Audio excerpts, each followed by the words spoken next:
Hi, സമ്പന്നനാകണം എന്ന് എല്ലാവർക്കും ആഗ്രഹമുണ്ട്. കോടീശ്വരനാകണം, ഒരുപാട് സമ്പത്ത് നേടണം എന്നൊക്കെ.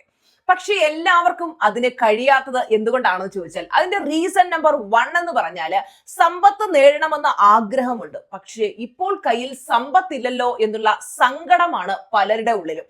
അത് നിങ്ങളുടെ അട്രാക്ഷനെ തടയും. ഒരു സൈഡിൽ നിങ്ങൾ പണം വേണമെന്ന് ആഗ്രഹിക്കുന്നു, മറു സൈഡിൽ അതില്ലാത്തതിന്റെ സങ്കടം ക്രിയേറ്റ് ചെയ്യുന്നു. സോ പോസിറ്റീവ് പ്ലസ് നെഗറ്റീവ് രണ്ടും കൂടെ ന്യൂട്രൽ ആയി പോകും. അതുകൊണ്ടാണ് പലർക്കും മണി നേടാൻ കഴിയാതെ പോകുന്നത്.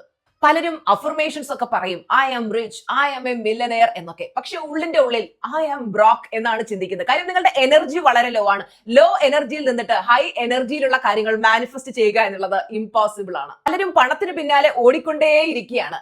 ഹാർഡ് വർക്ക് ചെയ്യുന്നതിലൂടെയാണ് പണം സമ്പാദിക്കാൻ കഴിയുക എന്നുള്ളതാണ് പലരും ചിന്തിക്കുന്നത്. ഞാനൊരു ചോദ്യം ചോദിച്ചോട്ടെ, ഹാർഡ് വർക്ക് ചെയ്യുന്നവരാണ് സമ്പന്നന്മാരെങ്കിൽ കൽക്കരി ഖനിയിൽ പണിയെടുക്കുന്ന തൊഴിലാളികളാകട്ടെ ഈ ലോകത്തിലെ ഏറ്റവും സമ്പന്നന്മാർ. എന്നാൽ അങ്ങനെയാണോ? ചിലർ കുറച്ച് സമയം വർക്ക് ചെയ്യുന്നു, അവർ കൂടുതൽ സമ്പാദിക്കുന്നു. അപ്പൊ മണി അട്രാക്ട് ചെയ്യുക എന്ന് പറഞ്ഞാൽ, മണി എന്ന് പറഞ്ഞാൽ ഒരു എനർജിയാണ്. ആ എനർജിക്ക് മാച്ച് ആകുന്നവർക്ക് മാത്രമേ, തങ്ങളുടെ എനർജി ആ എനർജിക്ക് മാച്ച് ആകുന്നവർക്ക് മാത്രമേ മണി അട്രാക്ട് ചെയ്യാൻ കഴിയുകയുള്ളൂ.